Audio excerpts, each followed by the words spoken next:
Hope you enjoyed part one of our conversation, our visit with Chris Sims. He is a plethora of quarterback knowledge, no question about that. You're going to really like part two.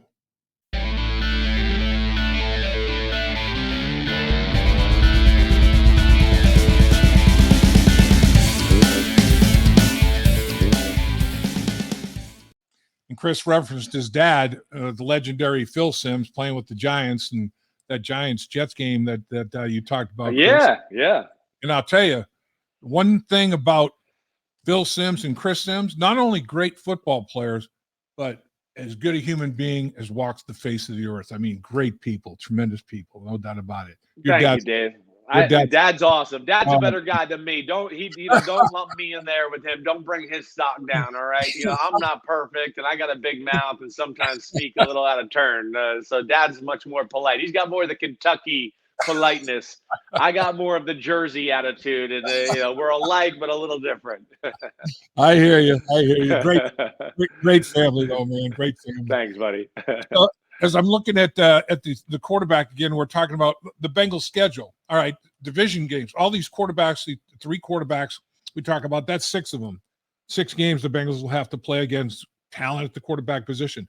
12 of the 17 games in the Bengals schedule are being played against top 19 quarterbacks in your list. 12 of the 17 got Patrick Mahomes, have Josh Allen. You have Lamar Jackson twice, Trevor Lawrence, Deshaun Watson twice, Matthew Stafford, Kirk Cousins, Geno Smith at 15, Ryan Tannehill at 16, Kyler Murray, if healthy, at 19. I mean, that is, the NFL, quarterback play is massive to the successful football teams. And a lot of these teams have good defenses to back it up. I'm not saying that the Bengals, are not one of the better teams in the league. But I'm telling you, man, if somebody gets hot, these quarterbacks, they get hot. Exactly. Any one of them can go to the Pro Bowl and take their team to the Super Bowl. It's crazy. No doubt about it. I think you're exactly right. Injuries, a hot quarterback. I mean, that's what could be crazy. The way the league is set up for the passing game and protecting the quarterback, yeah, it lends itself to the star quarterback. So, wait, we're not playing our best, but we're down by 10 here with 6-7 minutes. Okay, we can make a run at this thing. I mean, come on. 17-point leads this day and age. I mean, they're nothing. Nobody even blinks at it anymore, especially the top quarterbacks. So that's where it could be very interesting from that standpoint.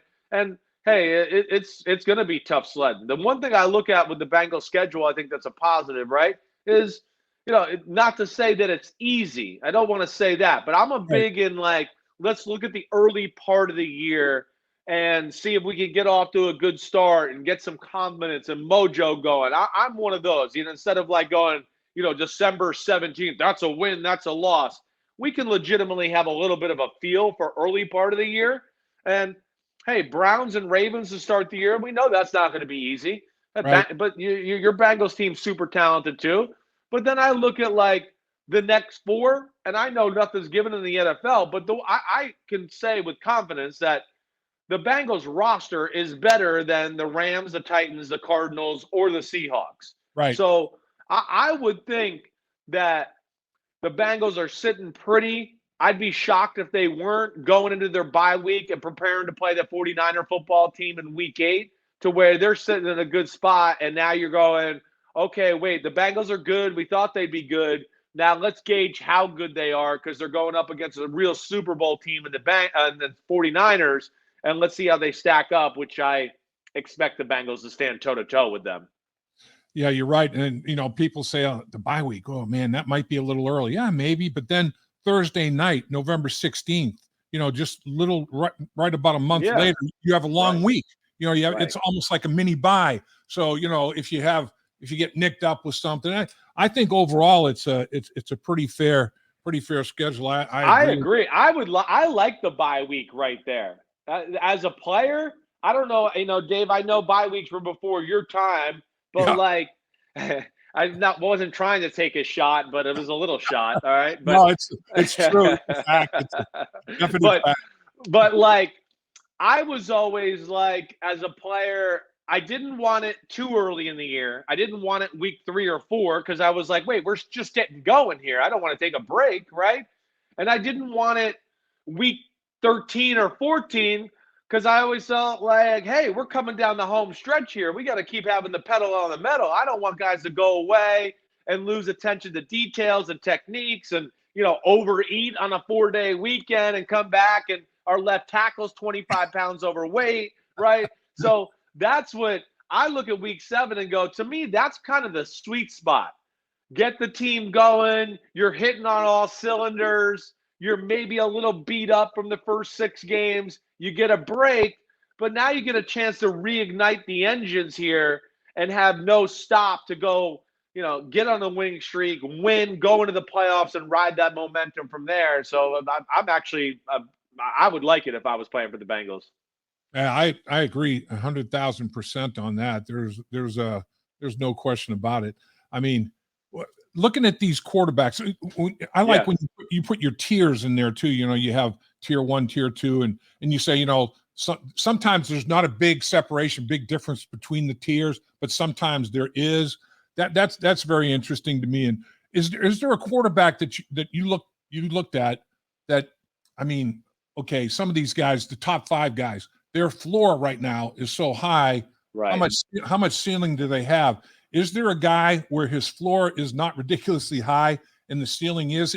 Is there a guy that is maybe toward the bottom of the top 20 or maybe around 15 who could make that big jump for you in your eyes? Or what do you think there? Yeah, definitely. And one, I think the big thing when I meant to hit this too when I talked about Joe just a little bit, and I talk about the top 4 guys, top 5 really for sure, where, I'm big into taking advantage of what's there to be had, right?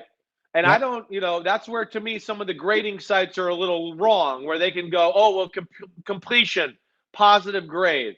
And I go, then I watch the film and I go, well, yeah, he got a 4-yard completion. That's great. It wasn't a bad grade, but somebody was open for a 30-yard gain down the middle. So we're going to give the positive grade for chickening it out or not making the right decision or throw there.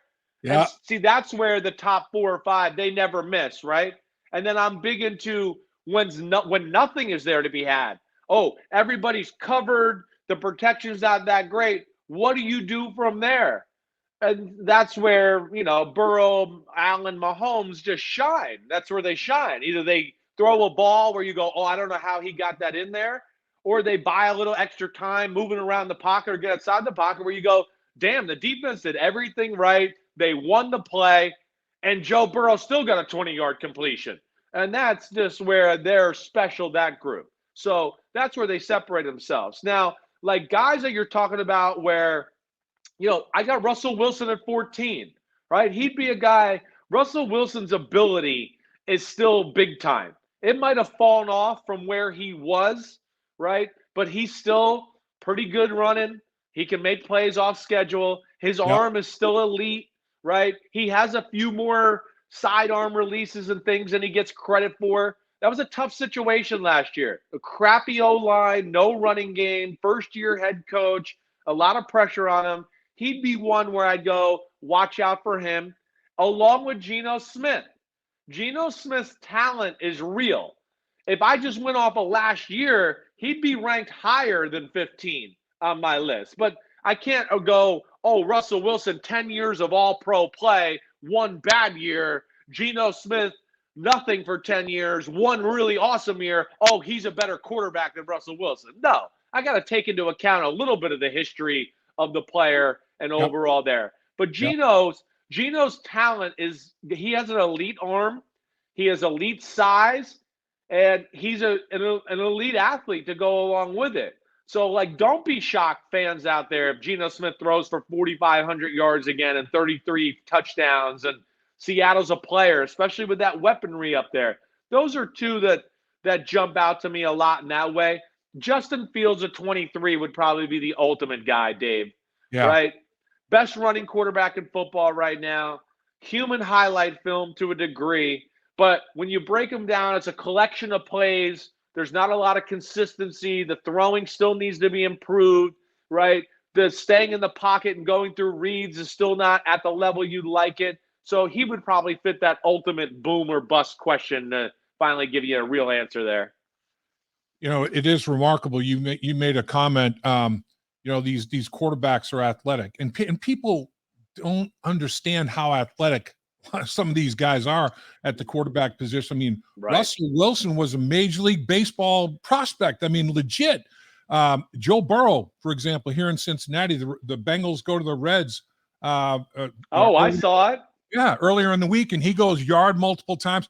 Jimmy Burrow, his dad, said baseball was his sport. He thought he was going to be a baseball player for a long time.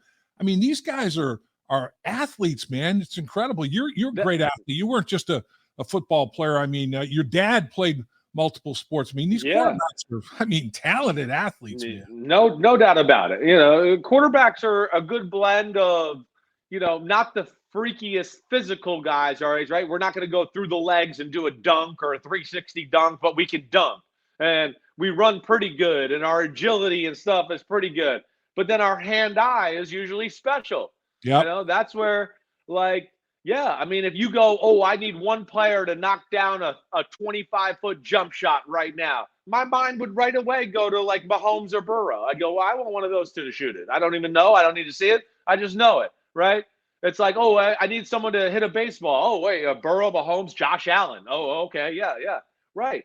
I mean, those are guys, Burrow, Mahomes, Allen. I look at them and go, if they decided they wanted to be Major League Baseball players when they were 16 years old, they'd be in the majors right now, just like John Elway was. My dad was drafted in the 7th round by the St. Louis Cardinals. I could have gone Division I in basketball. Didn't only play baseball 1 year, so I didn't get to finish that out. But yeah, quarterbacks are phenomenal athletes, and I think you could look at them and go, yeah, they could translate to other sports, and just like some of the great pitchers in baseball, they could probably play quarterback too in the NFL.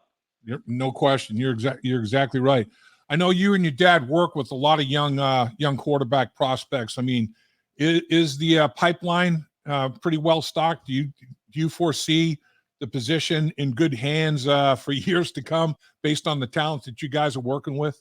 I think so. It's just the sport has exploded to we always knew it was popular, but it's to me got to do another stratosphere here in the last 8 to 10 years. I mean, It's like all year round, 7-on-7, whatever you want. We need to throw I'm 7.5. I got a quarterback coach already. We're working on my progressions and my audibles versus the all-out blitz. It's like, what? I didn't even know, how to throw the ball that well at that point yet. But that's where we are.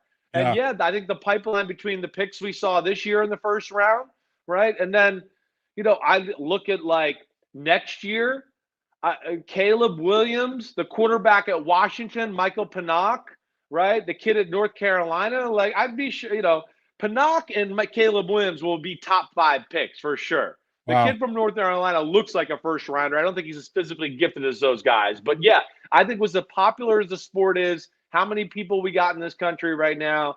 I see in some of the guys that my dad and my brother really work with. One of them is the starting quarterback of Ohio State, Kyle McCord, right? Yeah, some of these kids, I watch them throw with my dad and my brother, and I go, wow, I mean, that's NFL-type stuff, and they're 17 years old. So I do think we're in good hands for years to come at the position. Yeah, the Sims family, your dad, yourself, your brother, all 3 NFL quarterbacks. That is just unbelievable, no doubt about it. And really, all the information that you just blessed us with for the last half hour or so is unbelievable as well, Chris. We appreciate you carving time because I know, man, you are in demand. There's no doubt about that. I don't know, 24 hours, it's not a long enough day for Chris Sims, man, everything you got cooking. Well, it depends. It depends on the time of year. Now I'm finally getting to take a deep breath. But yeah, it's been a long year, and I am busy, and I'm excited to enjoy a little time off. And then, the other thing is, you can speak to this a little bit. You know how it is when you talk for a living, and I have a day where I do a 2-hour show, and then I have an hour and a half break, and then I do a 2-hour podcast, and then I might go on another show or radio show or podcast. I get done, and I go, holy crapola, Batman, I'm done talking, and I don't feel like talking to anybody. And then I put the phone away, and then I might get a text from Dave Lapham that I don't look at for like a little while, and I get behind, and then I'll go, damn, I forgot to text Dave back. So those are some of the issues I got to deal with. Small world problems right there. I'll tell you what, you're more than gracious with your time with us, and we really do appreciate it. And give my best to your dad, and You know it. enjoy some time with the family. It's well earned, well deserved, my man. Thanks, buddy. I'll talk to you soon. We'll get back together, before the season, and we'll break down the Bengals and maybe some preseason football or something like that. Love it. You're the best. Thanks, Chris. All right, buddy. Be good. Go Bengals. See you guys. Dave Lapham here, and every day I am grateful for my experience to have played professional football. As a player, I realize self-motivation, leadership, and appreciating your teammates are key. At First Star Logistics, you can use those same attributes to create the life you want for you and your family. Build your future by working hard like I did. You'll see results both on and off the field. Call First Star Logistics today and be part of our winning team. Hey there, everybody. I'm Dave Lapham, and we do a podcast called In the Trenches with Dave Lapham, brought to you by First Star Logistics. And if you want to hit the like button on when you're reserving any video, that'd be a good thing to do. And if you want to subscribe and not miss any videos, make sure you do that, because we are going to try to cover the Cincinnati Bengals every way that they can be covered.